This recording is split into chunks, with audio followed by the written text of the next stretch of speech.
for the RoD Dynasty podcast. Let's go!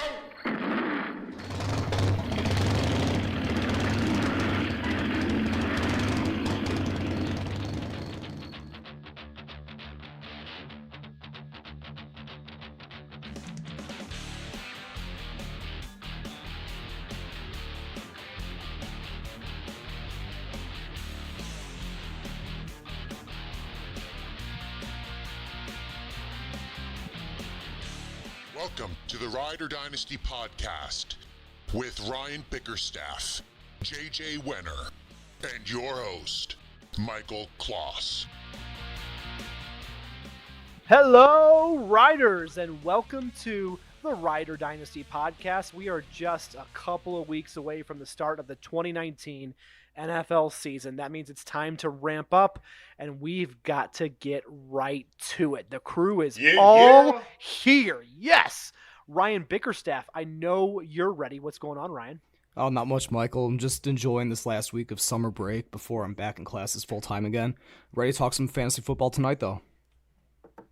Yes, sir, and I'm glad you're here. I'm also glad JJ Wenner is here to drop some knowledge. Tell me you're ready to bring it tonight, JJ. Consider it brought or broughton. Consider it brought. I'm an English teacher and I can't figure this out, so I'm sorry, guys. You get a pass. And, of course, our resident Stefania Bell, not as good in high heels as her, but, don't worry, Nick. You've got some time to practice, right? Certified athletic trainer Nick Mirabito, also on the mic with us. How's it going, buddy? I'm doing great, Michael. Just a few more weeks of recording this podcast in heels, and I might just be able to get on Stefania's level. Well, they look good. Look good. Yeah, like what color are you rocking today?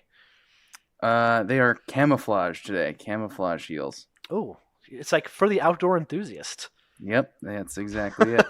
Well, like I said, we have another packed show on our docket.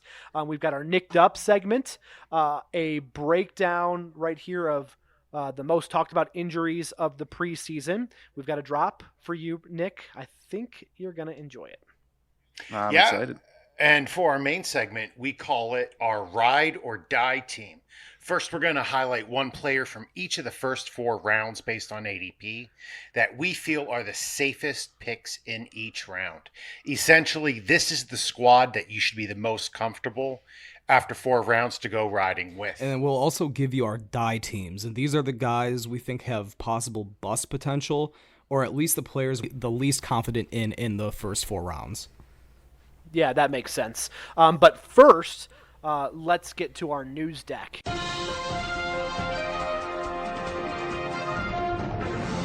One of the, talked about stories of this past week, since we've had our last show, was Patriots wide receiver Josh Gordon reinstated by the NFL. Definitely another roller coaster here, guys. I would love to hear from everyone really quick, actually starting with JJ.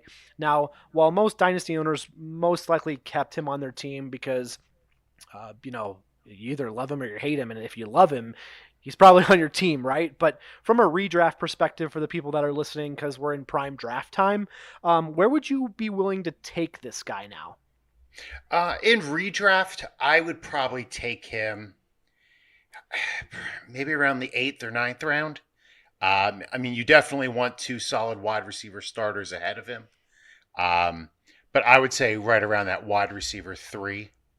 Yeah, Ryan. 3 or 4 range. Ryan has redraft rankings, so what are you thinking? I'm thinking I'm just going to let anybody else in my league draft him. I'm more than happy drafting any of the other very talented players in the league that don't have problems simply staying on the field. So, I'm not even looking at drafting Gordon this year. I'm glad that you kind of brought that perspective. And Nick, share your thoughts. I think I lean more on the JJ side of this. I think it's very tantalizing to see him in an offense with Tom Brady. I think it has a lot of potential, but like JJ said, I think you need to have 2 solid starters in front of him. I don't think you're drafting Josh Gordon to fully depend on Josh Gordon. I think he's kind of a luxury, kind of like how he is with the real life football team. Yeah, I mean, I couldn't have said it better than you guys three wrapped it up. So I will keep it moving. Just to, again, another roller coaster that seems that we continue to talk about. It's been reported that the Cowboys have offered Ezekiel Elliott a contract that would make him the second highest paid running back behind Todd Gurley. Jerry's hopefully breaking out the pocketbook. He did for Jalen Smith. Ryan, I'd ask you, just based on what you've read and how close you are to the action, you just are always on the alerts. Is Zeke close to a deal, do you think? They better be pretty close to a deal for the sake of Dallas' Super Bowl aspirations this season. If I'm the owner of the Dallas Cowboys, I'm making Zeke the top paid running back in the NFL. He's right now the best running back in the game, and I think he should be paid like it. He's only 24, just entering his prime. He's nowhere near breaking down yet, and he doesn't have an arthritic knee. I don't see what the holdup is at this point. No, good point. And then our third news story that I would love to touch on is the wide receiver carousel in Arizona. Hakeem Butler injured his hand in the Cards preseason game. I think it was against the Raiders. They ended up cutting Kevin White, who's a former first-round pick, but has really never done anything. Right? I know. I can know how many people are so super excited about him.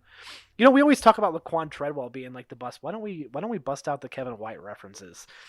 Laquan Treadwell's never been hurt. Yeah. He's definitely been had his, I guess, share of time in the medical facility.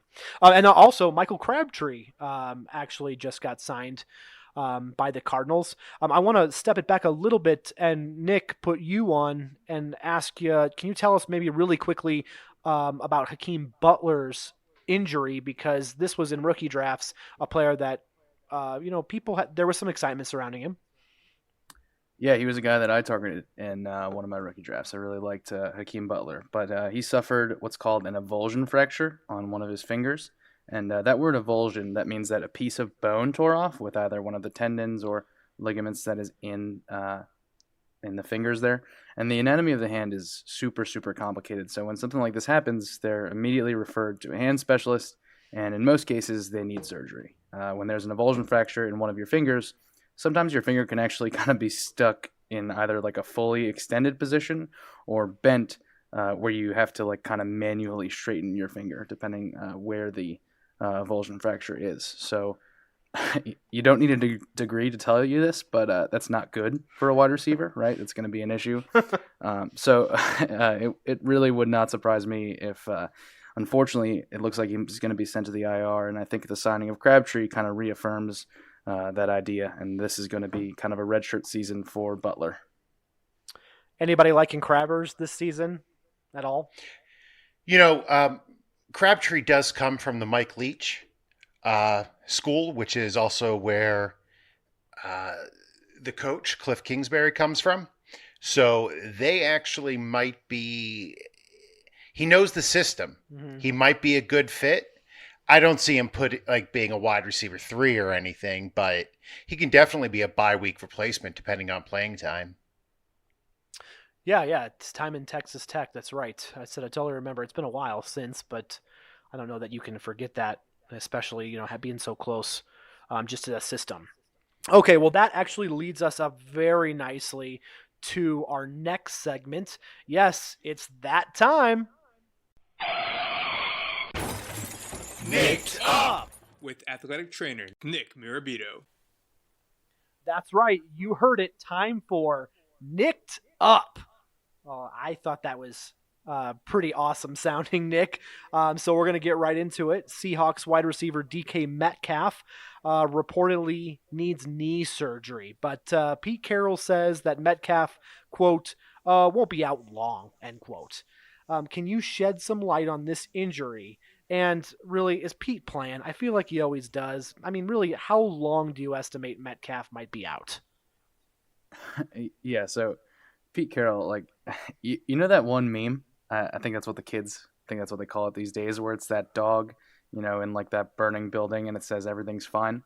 That is Pete Carroll. Yeah, this at is all fine. times. This is fine. Yeah, exactly. That is Pete Carroll. It doesn't matter the situation. Pete Carroll's going to be positive in front of the media. It really doesn't matter. The Seahawks haven't provided any details on the specifics of the injury, but look, no surgery is worth completely brushing off as nothing. Anytime a rookie sustains an injury that sets them back a little bit, I always have concerns about them starting the season. So it would not surprise me that if he's cleared to play, they might kind of try to ease him back in. I think that Metcalf is an interesting case because people, they're such in awe of his physique and were so impressed at the combine. But he's already dealt with an oblique strain, and now there's this knee issue. More and more, I truly start to think that, despite his impressive stature, he might not nearly be as functional as you really need to be a star in the NFL. All right, so we're going to move on to a big headline here. Derwin James is set to miss 3 to 4 months. The rookie earned Pro Bowl and All-Pro honors last season, so this is a huge blow for the Chargers. Is there any chance they get him back earlier than predicted?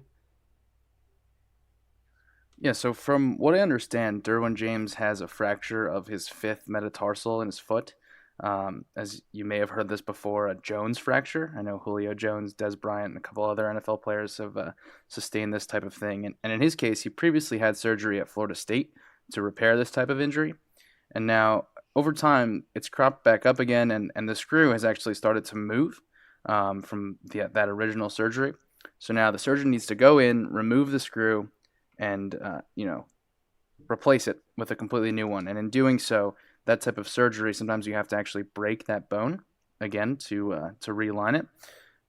According to the research for this type of injury, the longer you wait to play, the better. So I would expect this to take the full 3 to 4 months that was reported. It's going to be tough for him to get back earlier than that.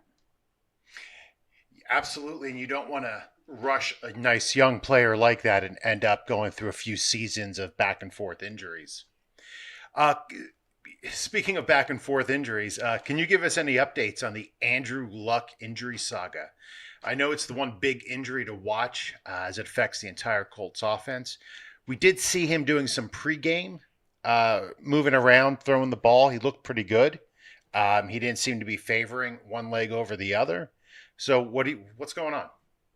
Yeah, I think this is the one we're all kind of looking at here. I'm an Andrew Luck owner, so this whole thing stinks. On Tuesday, Colts head coach Frank Reich said, quote, "Really no further updates. All we have right now is a combination of full speed movement and pain threshold," and that kind of talks to what you were talking about there, JJ. You saw him working out, doing some drills there, and it really comes down to pain threshold. So I'm not Andrew Luck, so I don't really have any further update on how he feels. Like I said last week, I think you have to be concerned. The Colts have said that they're not going to play him until he's 100% healthy. And you have to remember that Andrew Luck is a guy who has already said that he's going to listen to his body. Remember that terrible thing that he went through his shoulder? I'm sure that affects him mentally at some point. So he's not going to put himself back on the field until he feels 100% healthy. So until we get any further update, I think you have to be concerned with Andrew Luck moving forward. Appreciate that, Nick, too, and I want to celebrate a win of yours as well. Last week we talked about Darius Geis, how I was a little, gun shy about him, and you said, hey, don't worry about him. And guess who's playing in a preseason game tonight?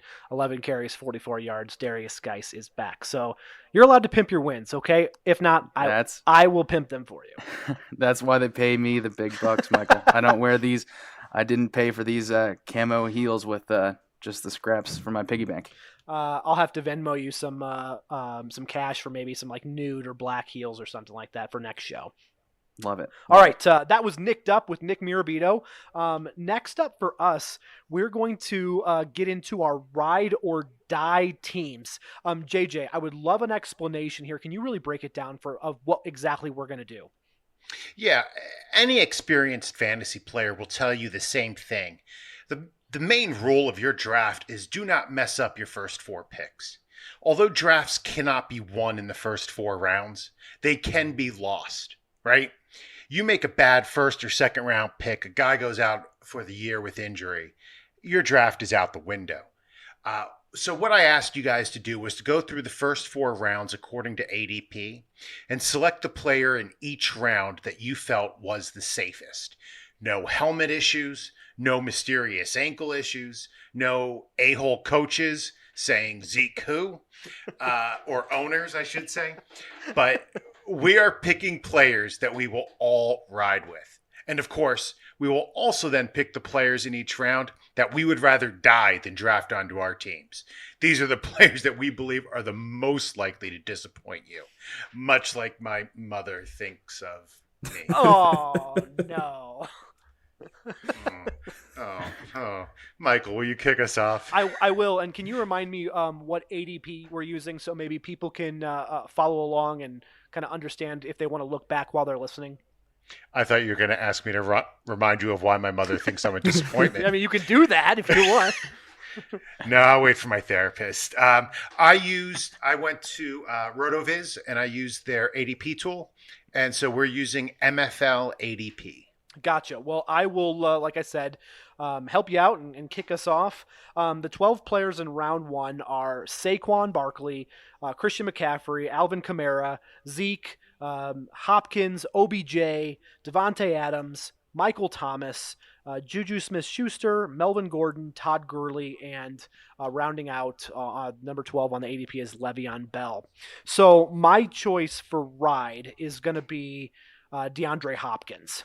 He's missed one game in his 6-year career. I think that's pretty good. That's all I can ask for. Totaled 24 touchdowns in his last 2 years, 5,425 yards in the last 4 years. You look at the QBs that he's done it with: TJ Yates, Brock Osweiler, Brian Hoyer, Tom Savage, Hall of Famer Ryan Mallett. Of course, I'm kidding. He is QB proof, right? And he's got a great quarterback now that is better than all the names I just listed in Deshaun Watson. He had a career year last year. I believe the NFL is crediting it with no drop passes, so I'll go with that. To me, he is as safe as they come. So I'm going to kick it over to Ryan. Who are you riding with in round one? I'm going with Alvin Kamara here. He was the top running back in fantasy during Mark Ingram's absence last year, and he's finished as a top 4 runner in each of his first 2 seasons, despite sharing the backfield with Ingram. This year, the Saints have replaced Ingram, who's now in Baltimore, with Latavius Murray, and while Murray's a good running back, he's no Mark Ingram, and he's no threat to eat into Kamara's workload. Kamara's career fantasy points per game average is 21.7. Which is pretty nice, and I'm predicting an even larger role for him in 2019. I'm also predicting he will rush for over 1,000 yards for the first time in his career as the no-doubt feature back in New Orleans, and he even has the athletic potential to achieve a 1,000 type season. Will he do that? I'm not sure, but Kamara will have no problem finishing in the top 4 again, and I even think he has a realistic shot at finishing number 1. Who do you got, JJ? All right, I am going with Mr. Consistent, Michael Thomas. I find that he's overlooked by Dynasty owners as they discuss the top options in the draft. One of my fellow teachers was asking me who they should take at the 5th overall pick. And they were talking about, Adams, Juju, Hopkins. And I said Michael Thomas. He's repeatedly delivered for your fantasy teams. He's put up great stats. I think he is also going to prove, like Hopkins, to be QB proof. I think that if you pick Michael Thomas, you are going to be perfectly happy with that. Yeah, I think he's really, really good. You can't disagree there with Michael Thomas. But the person that I am going to be riding with is going to be Devontae Adams. And I don't remember where I saw kind of a version of this stat, and then I went through and kind of looked at some of the stats from last year. Did you know if you took Devontae Adams' worst game in PPR last year and you extrapolated that over a 16-game season, he still would have been wide receiver 13 in PPR? His worst version of himself was almost number 1 receiver in 12-team leagues. That is insane to me. That blows my mind. And I think if you draft Devontae Adams, it's easy money. Like, he's money in the bank. the worst version of himself is a wide receiver too. So Devontae Adams, give me him. All right, and we'll recap this at the very end. Those are our rides for round one. We're going to start filling out our die teams here. Remember the players that we are least confident about each round. So I'll kick it off again, and I think that it's obviously Melvin Gordon here, right, guys? It looks like the Chargers and Gordon are just too far away from a new contract. It does appear he'll hold out. Really, I think it's important for people to know that this is a very different situation than the Lev Bell holdout, right? Because Gordon is under contract as opposed to Bell from last year, who was tagged but unsigned in Pittsburgh last season. Gordon can be fined. I think the number's up to like $30,000 per day that he's absent during the preseason and regular season.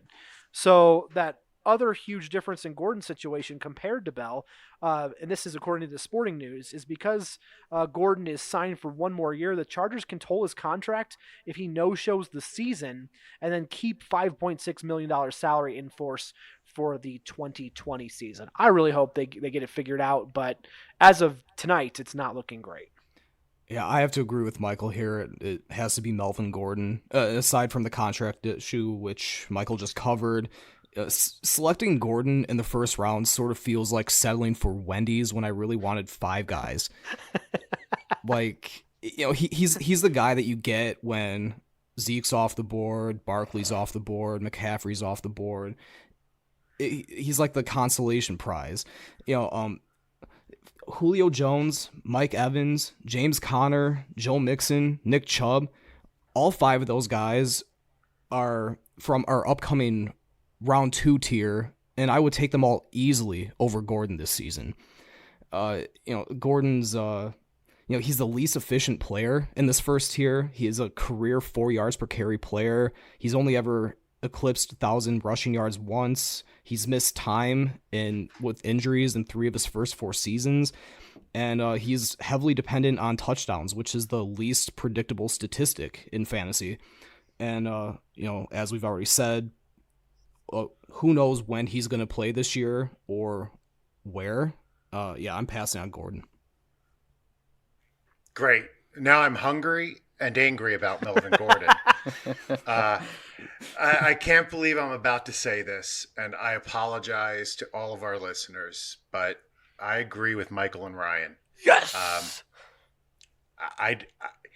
He is the one player in round 1 who I have no desire to draft. The Chargers are cheap. I mean, aren't they the only team where a player, Eli Manning, refused to go? Yeah. He refused to go there. I think he may lose multiple games before this whole holdout is settled. And they also have the players to make it work without him. So, yeah, I'm out. No, thank you. Yeah, look, I think Melvin Gordon is the obvious choice, right? But this would be really boring if we all chose the same person. So the first member, the first member of my die team is one Mr. Le'Veon Bell. I'm sorry, JJ. I hate to say it. But, I just wonder how that patient running style that Bell, he's known for, people love it. I wonder how that translates behind the Jets' offensive line. Pro Football Focus ranked the Jets' offensive line as the 28th ranked O-line in the NFL. And I don't know if those two styles mix together. And I really like Sam Darnold. I think he's a nice young player. But if you're an opposing defensive coordinator, priority 1 is going to be to stop Le'Veon. I think he's going to see a lot of loaded boxes. And quite frankly, I don't believe in Adam Gase as a coach to scheme him toward more production. So, yes, I think Melvin is up there, but I'm going to put Le'Veon as the first member of my die team. So was the PFF ranking for this year or last year? Pretty sure it was this year. I went on the Google, and it talked about that who's their new offensive lineman, JJ? You're a Matt Jets fan. Yeah, but he's old and coming out of retirement. I don't believe in him. You guys signed another guy, right? It starts with an O. Osemele? Yeah. We have a couple multi-syllabic linemen who we signed. We? You on the team? No, I'm on the management. I'm just telling you what Pro Football Focus said. I don't think their offensive line is very good, so I'm going to go with Le'Veon Bell there. Yeah, it's a bad choice. Anyway, Michael? What do you say we go to the second round there? Ryan, can you keep the train going? Let's first start off with the players that we are picking from our ride or die in the second round. Absolutely. The 12 players in round 2 are Joe Mixon, James Conner, Patrick Mahomes, David Johnson, Mike Evans, Julio Jones, Nick Chubb, Dalvin Cook, Travis Kelce, Antonio Brown, Amari Cooper, and George Kittle. So my ride player for round 2 is Julio Jones. Julio has had 5 consecutive seasons of 1,400 plus yards, and that includes a 2016 campaign where he missed 2 games. His touchdown numbers were up last year. He had 8, and no one on that team is going to eat into his target share. Jones joked this offseason, I think he was joking at least, about going for 3,000 yards this year. I don't know about that. I think he's talented enough to be a 2,000 yard receiver, but let's aim for his first 1,800 yard season since 2015. Julio has averaged 163 targets per season since 2014. Matt Ryan has averaged 583 passing attempts in the same time frame. I have them projected for 180 targets and 600 passing attempts respectively. 180 targets multiplied by last year's reception percentage rate of 66.5% for Julio is 120 receptions. 120 receptions multiplied by his career average yards per reception rate of 15.4 yards is 1,848 yards. Throw in his career average of 6 touchdowns, and you have 340.8 PPR fantasy points. And this scenario is so possible, it seems likely. So because of that, Julio is the safest player to me in this tier. Man, does anybody feel like they just went to school in math class? Yeah, that was a lot of math. It's a no-brainer, but that took a lot of brain power. I am super impressed, Ryan, but my head hurts after that. That was very. I have a stats class coming up this semester, just warming up a little bit. Uh-oh. So you're saying we have more to expect of that? Oh yeah, most definitely. Fantastic. That is awesome. Love math. So my round 2 member of my ride team is going to be Travis Kelce. He's been tight end 1 every single year for the last 3 years since 2016, and I don't see him stopping anytime soon. I believe at that 2 spot you could kind of it's kind of a toss up if it's Zach Ertz or George Kittle, but I think it's very clear that Travis Kelce is in a tier of his own. I don't think if you asked anyone who their number 1 tight end was, that they wouldn't say Travis Kelce. Like we said earlier, you need to get the first couple rounds right, and Travis Kelce is an incredibly safe selection. So I think he's a guy that you should draft, set it and forget it, and you will be good at tight end for the entire 2019 season. Yeah, Dick, to repeat my blurb from last episode when we did tight ends, over Kelsey's career, he has averaged 116 targets, 82 receptions, 1,050 yards, and 6 touchdowns per season. He has the same offense back, maybe added a weapon in Hardman and Darwin, actually. He is going to be Mahomes' number 1 target in a pass-happy offense. He's 29 and rarely misses time.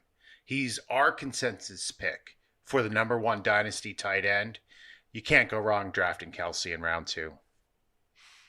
No, great pick from the both of you. I'm going to go, not too different, because I'm torn between Julio Jones, as Ryan stated, and Mike Evans. So since Ryan went with Julio, again, hard to disagree. I'm going to just take Evans here for the sake of argument, because I feel like he's a lock for 1,000 yards every season, maybe even 1,200.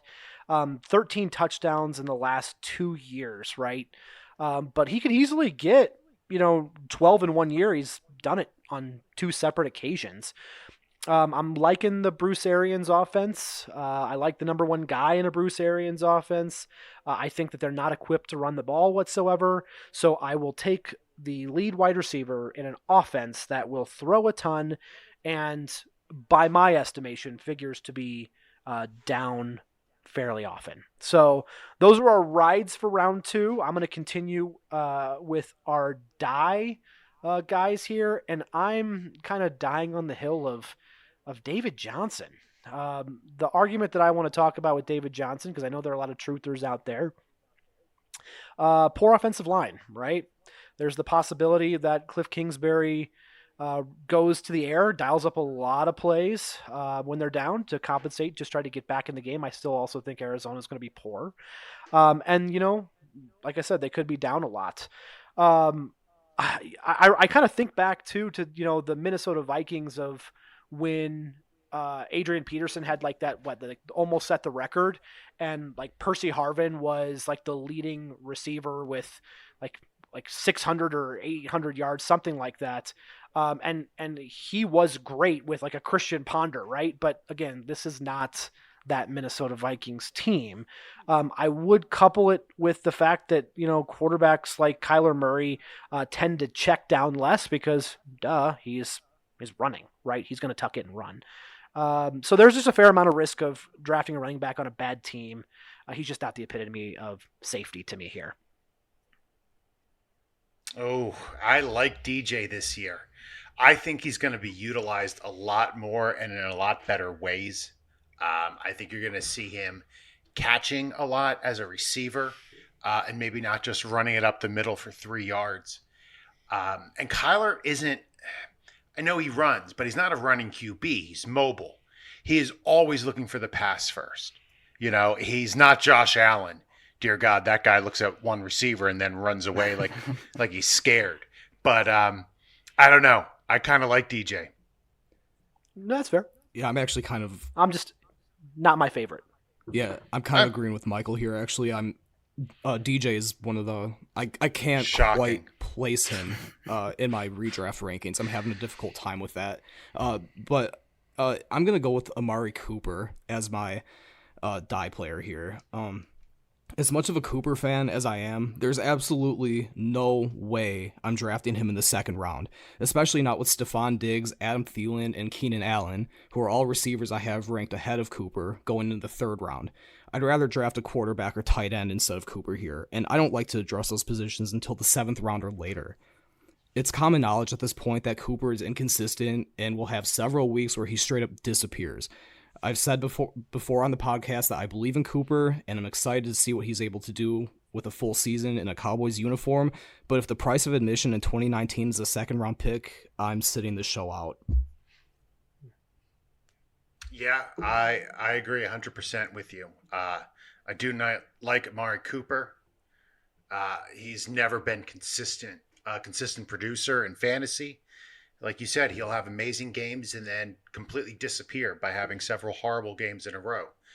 I think I'd much rather see him dressed up as a cowboy than in a Cowboys uniform when it comes to Sundays. But to me, he's the Derrick Henry of wide receivers, and I don't mean that in a good way. And don't forget too, Nick. I hope I'm not stealing your thunder here, but with that plantar fasciitis, there might actually be a scenario where he's not ready for week 1. Right? And you've got to find another option. That's a tough injury. Yeah, that's completely possible. You're right. He still hasn't practiced since last week when we talked about this. If that continues, that's definitely something to keep an eye on. That could definitely limit him for sure. But I'm going to talk about the player on my die team here in round 2, and I think this might be a little controversial. I think it's Patrick Mahomes. No. What? Look, I love everything about this guy in real life. The arm, the mobility, the Kermit the Frog voice he's got going on. That voice is awful. I heard it on the radio the other day, and I was like, "Who the hell is that talking?" I was like, "That's horrible." It's part of the charm, It's great to have in your franchise quarterback. But look, I think it's criminal to take him in round 2. I think it's criminal to take any quarterback in round 2, unless you're in a superflex league. And for the sake of this exercise, we're talking 12-team PPR league, right? You can get guys that are still going to produce, still be top 3 to 5 quarterbacks in much later rounds. So I think you'd be insane to take Patrick Mahomes in the second round. Nick, you ignorant slut. Breaking down to the old Chevy SNL, Chase. Yeah. The directions were to pick someone by ADP from each round who you were the least confident in. Mahomes will be a top 3 QB. How can you not be confident in Mahomes? I get it. I wouldn't draft a QB early. But if I did draft Mahomes here, I would be confident in him. I mean, just listen to you're supposed to be like a TA now. Follow the instructions. Look, JJ, I get it. I understand. I'm confident that if you take Patrick Mahomes in the second round, it's a big mistake. Wait on quarterback, load up on other positions early. The only way he's worth a second rounder is if he duplicates last year. I love me some Patty Mahomes. I think the odds of him finishing in the top 3 of quarterbacks is really high. But I'm not confident that he can duplicate last year. I think he's going to regress a little bit. So guess what? Patrick Mahomes, in this context, can't ride with him. He is on my die team, dead to me. Dead to you. That is intense, man. Harsh. Dead to me. Only in fantasy. Real life, I love him. I love that voice. A lot of charm. I love you too. You better watch out with Miss Piggy. She's gonna come and like just karate chop the hell out of you. All right, let's cease bad jokes. That I guess never happens with me. Go to the third round. Nick is gonna give the rundown on who we have to choose from, and then of course who we like with our ride team and who we like for our die team. So round 3 players, Nick. Yeah. So for round 3, we have Stephon Diggs, Josh Jacobs, Keenan Allen, Zach Ertz, Adam Thielen, Leonard Fournette, Kerryon Johnson, Brandon Cooks, T.Y. Hilton, Kenny Galladay, Aaron Jones, and Marlon Mack. There's a long list there, 12 players. I really like of that list Keenan Allen. I'm going to ride with him. I know I haven't chosen a running back yet, but if I walked away with Adams, Kelsey, and Keenan, my first 3 picks in a PPR league, I would be ecstatic. Keenan is a PPR machine. And he's not injury prone, by the way. I can't say that enough. Prior to that freak lacerated kidney in 2015, he was wide receiver 4 before he went out. Then he missed 2016 because of that torn ACL. And then he followed that up as wide receiver 3 in 2017 and wide receiver 12 last year. I'd be more than comfortable with Keenan as my wide receiver 1. And if I got him in the third round, I would consider that a full-on steal. Especially if Melvin Gordon misses time, the Chargers are going to be throwing a lot. Absolutely. All right, so my player, I want to make this reference, all right? So you go to a decent steakhouse, right? You order like a $20, $30 steak. You know, you sit back, it comes to you, they lay it right in front of you. It just looks absolutely delicious. You cut it open, you take a piece, it's perfectly cooked. It's not the best steak in the world, right? But you take a bite, you forget about your nagging wife and your kids on your phone or the crying kids. Just you forget about work. You just enjoy a wonderful piece of medium rare goodness, which, by the way, order your steaks medium rare. It really makes a difference. Okay, that reference to me is Brandon Cooks. Okay, it's hard for me not to take a guy that can average around 115 targets, tally over 1,000 yards for the past 3 years on 3 different teams, right? Another year with the Rams, especially in a season that maybe the Rams don't really depend on their running game that much, with who knows what's going to happen with Gurley. I know that they've got Brown and Henderson too in the stable, but maybe they throw a little bit more. I just don't feel like I have to worry about a bust with him. And you're really drafting him as your wide receiver 2 that you can literally just pencil in. You know that maybe he might have a couple up and down games, but he's going to produce over the season. Sorry to make you more hungry, JJ. Yeah, once again. But when you're describing that scenario and you mentioned a nagging wife, like horrible children, your wife doesn't listen to this. Does she, Michael? She's not gonna listen to this one, at least. I'll make sure she doesn't. And isn't it her birthday? I didn't say she was a nagging wife. I just said the proverbial nagging wife. Oh, right. My wife isn't nagging. I love my wife. As she smacks you over the head as she walks by? Maybe. So I think it is crazy that my top 2 choices in this round are both wide receivers for the Vikings.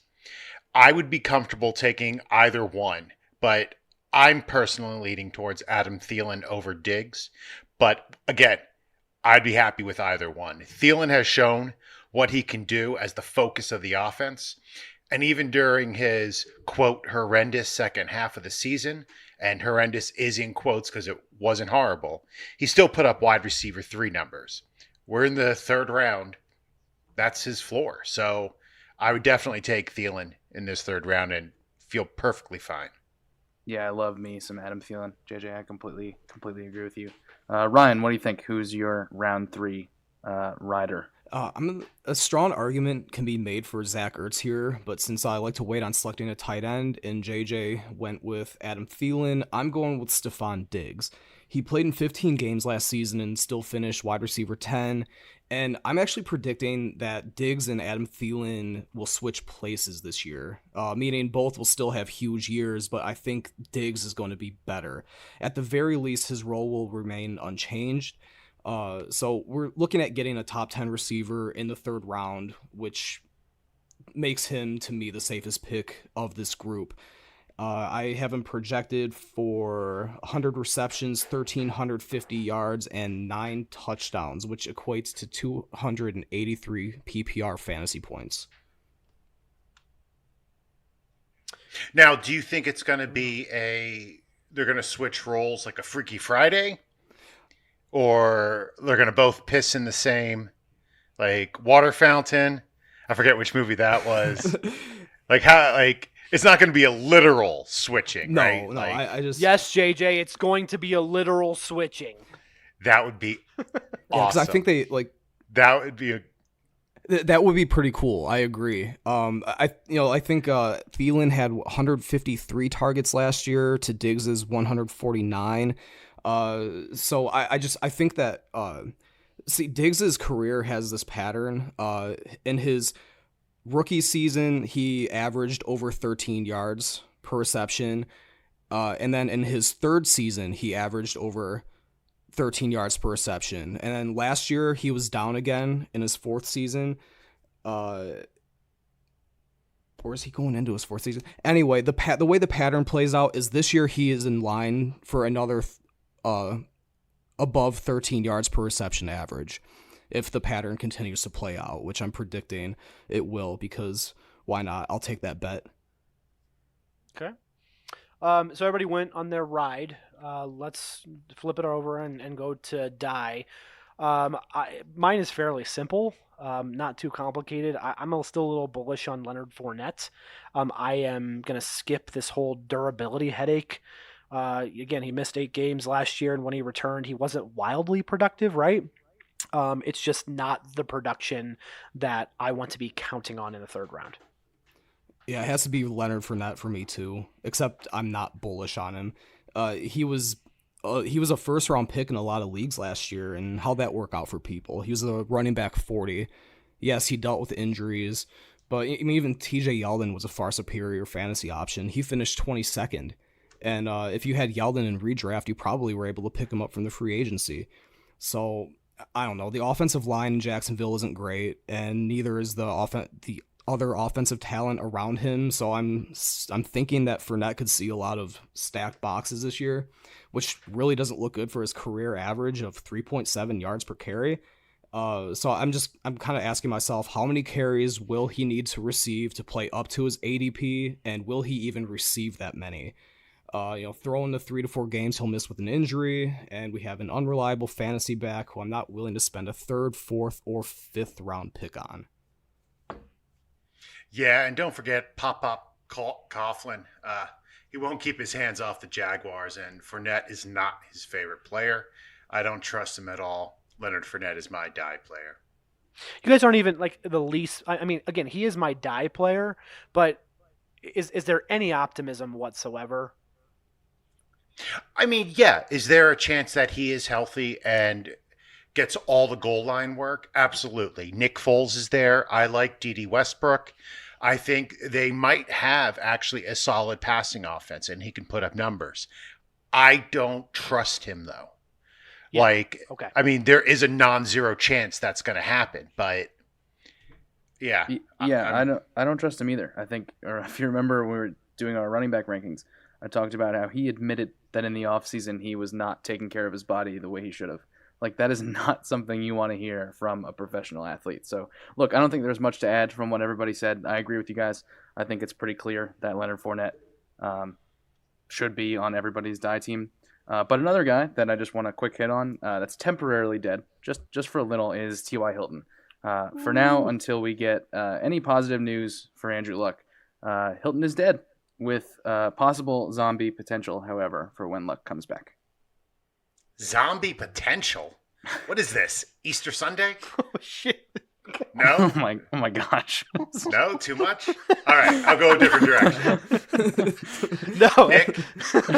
Nick, Just keep it you rolling. should be used to disappointing people by something failing to rise. Wow. Dude, That is- my JJ's mother listens on to it. this. No? So what happened All to this right, this contract between Nick and JJ? Oh! This thing has expired. That is pretty Oh, look, he came after Le'Veon. Violation. And Ryan, you're on my side. We're founders together, baby. JJ, you're just mad that Pro Football Focus doesn't like Le'Veon Bell. I threw that link in the bottom of the Google Doc, by the way. I want you to take a peek at that. It's this year. Yeah, I saw it and I hate you. Anyway, so that's going to do it for our third round ride and die teams.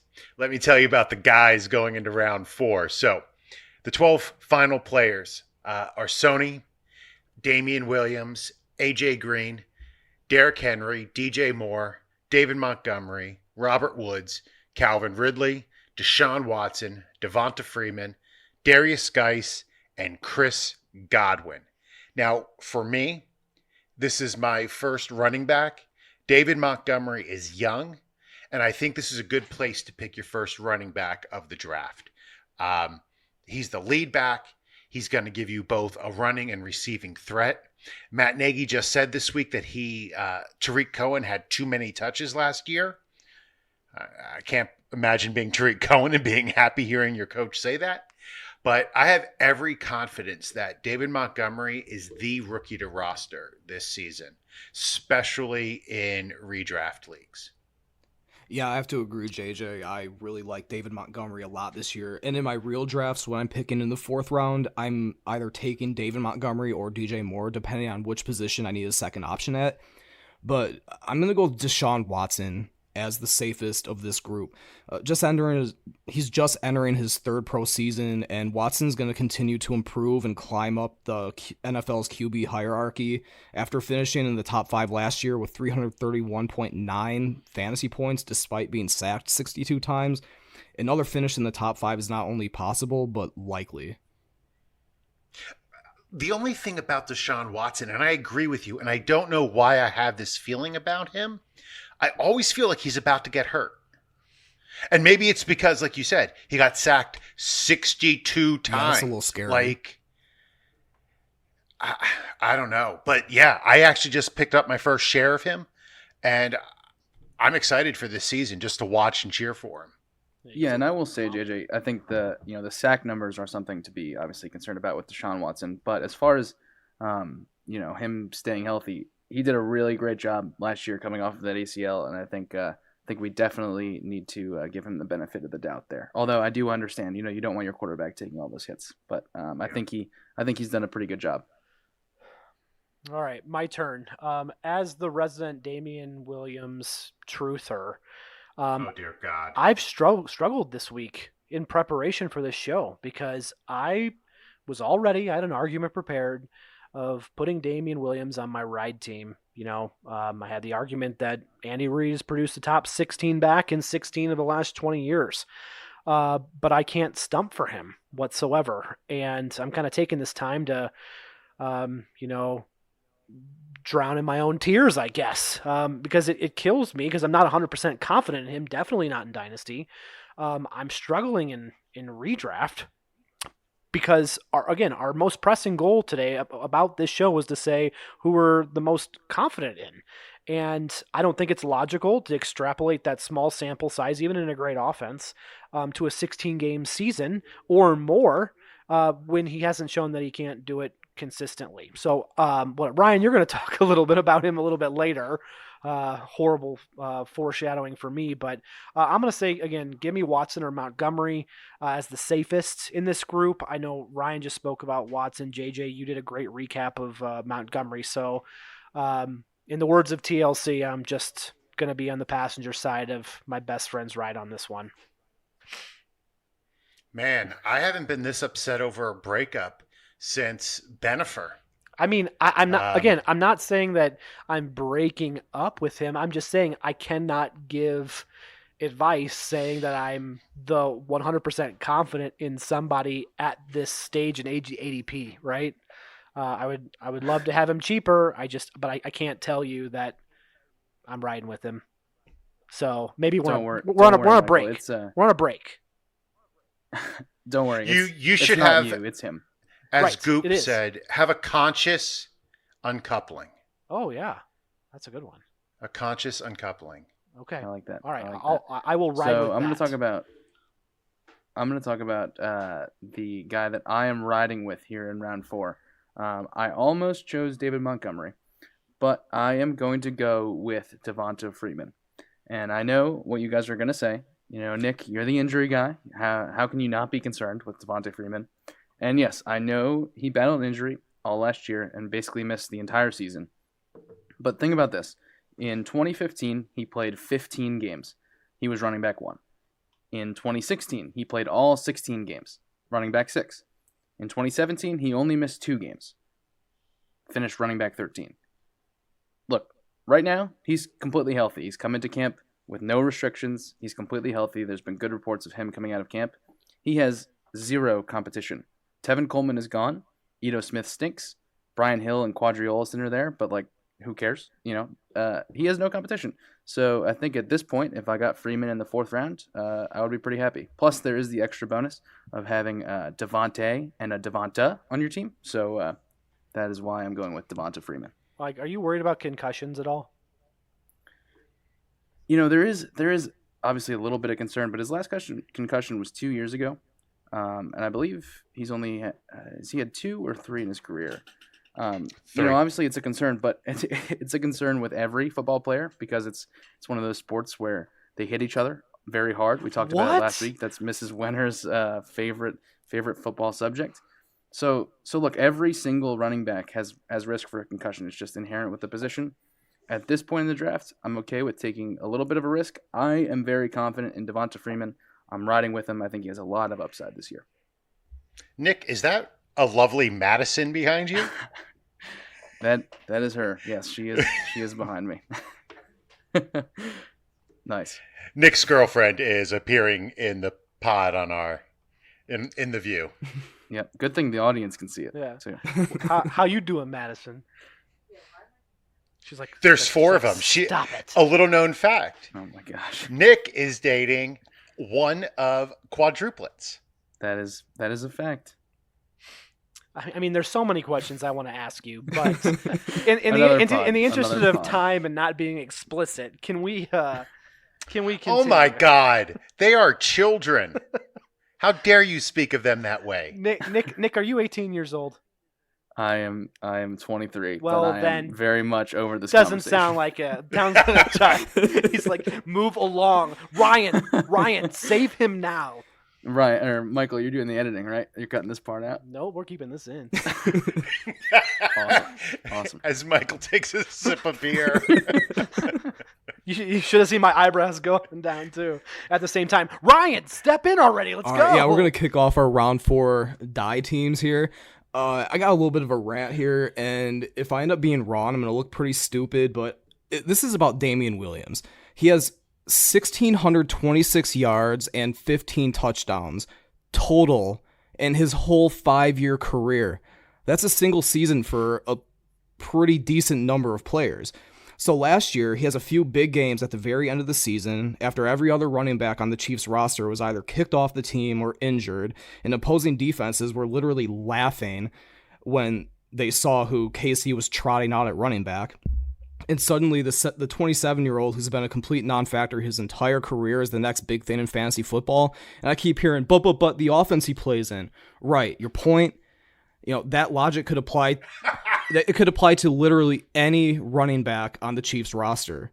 Williams isn't very good. And if you're going with this argument, you're going with the assumption that he's the featured back for all 16 games, or that his tiny sample size from 2018 is sustainable.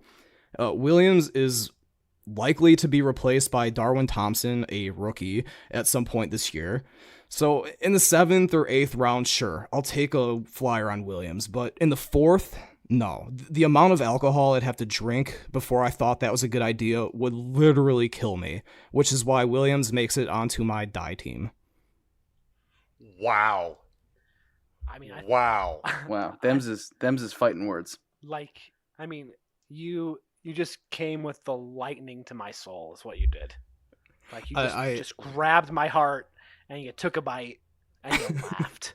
It was like a scene from The Highlander, and he just chopped off your head. Did you hear him like getting more and more excited like as he went? Like the next thought came faster than he was ready for. So he was like, "Oh, I'm gonna say this next. This is awesome."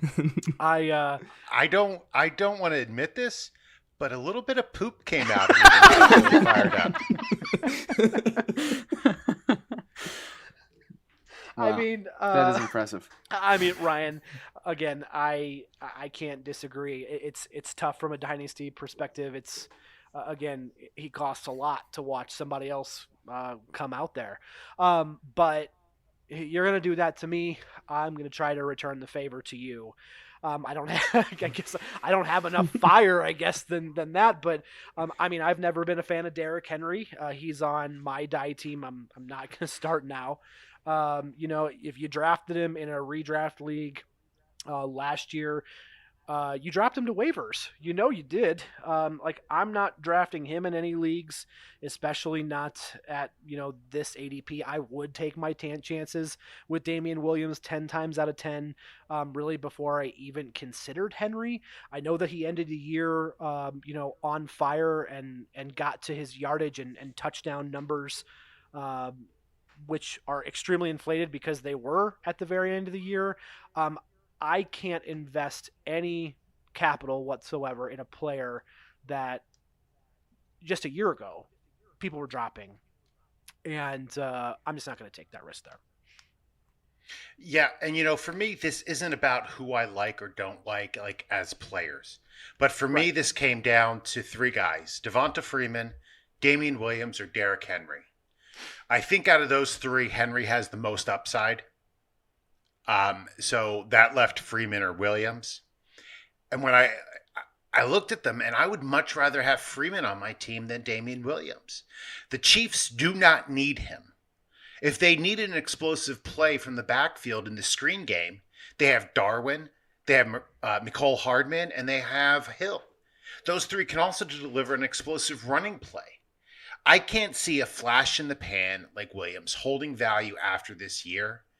And I am not picking Damian Williams in the 4th round in any circumstance. Any. That is very strong opinion. Sorry, Michael. They're ganging up on you again, here, but I'm gonna come to your defense for a second. Don't here. have I'm gonna to come to your defense. No. The man that is dead to me in round 4 is Derrick Henry. And JJ himself called Amari Cooper the Derrick Henry of wide receivers. Not as a compliment. Derrick Henry is the Derrick Henry of running backs.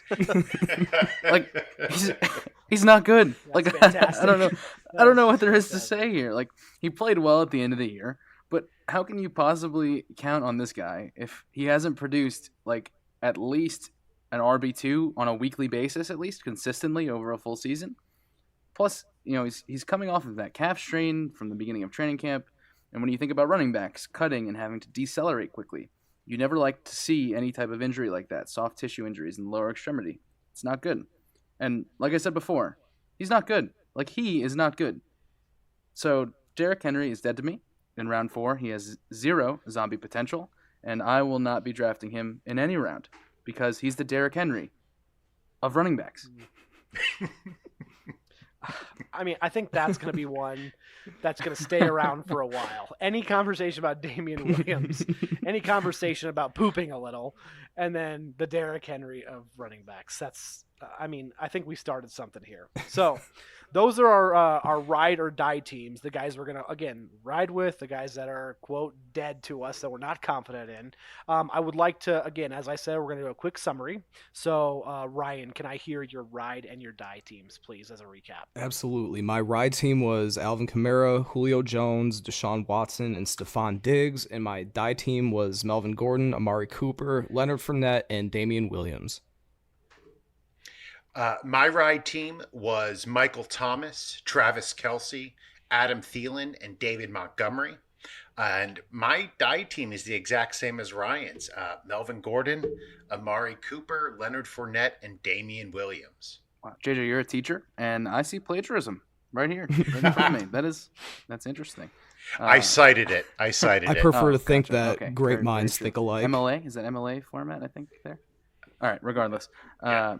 My ride team was the best one. It was Devontae Adams, Travis Kelce, Keenan Allen, and Devonta Freeman. My die team was Le'Veon Bell, Kermit the Frog, a.k.a. Patrick Mahomes. I forgot about Kermit. We're getting bangers tonight. Absolutely, as someone would say on this podcast. Leonard Fournette as well. And lastly, rounding out my die team is the one, the only Derrick Henry, because I don't have to say it. You guys know. He stinks. All right. The guys I'm riding with, DeAndre Hopkins, Mike Evans, Brandon Cooks, and then David Montgomery. And the guys that I think are the riskiest picks in each round are Melvin Gordon, David Johnson, Leonard Fournette, and Derrick Henry. And if you notice that, like, our ride teams consisted of wide receivers and Travis Kelce. Like the majority. So I think this is a year. I mean, just look at Michael's die team. Melvin Gordon, David Johnson, Leonard Fournette, Derrick Henry. Running back. Don't reach for running backs in your draft this year. This is a great year to try a 0 RB or at least a wide receiver heavy draft. Take the safe picks in your first 4 rounds and ride those receptions to a championship. And with that note, we are going to take off for the night.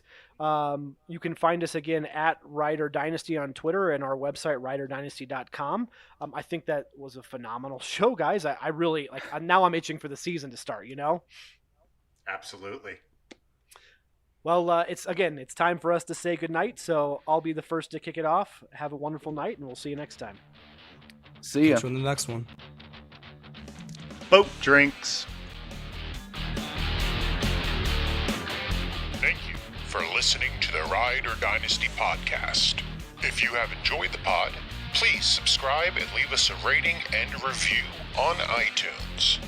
Follow the guys on Twitter at Ride or Dynasty. You can follow JJ at JJ Wenner. Ryan is at BixPixFFB. And Michael is at Michael S. Kloss. Check out our website, rideordynasty.com.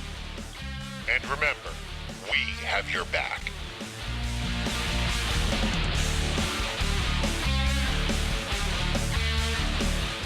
Your reputation far exceeds your skills, Mammy Rammer.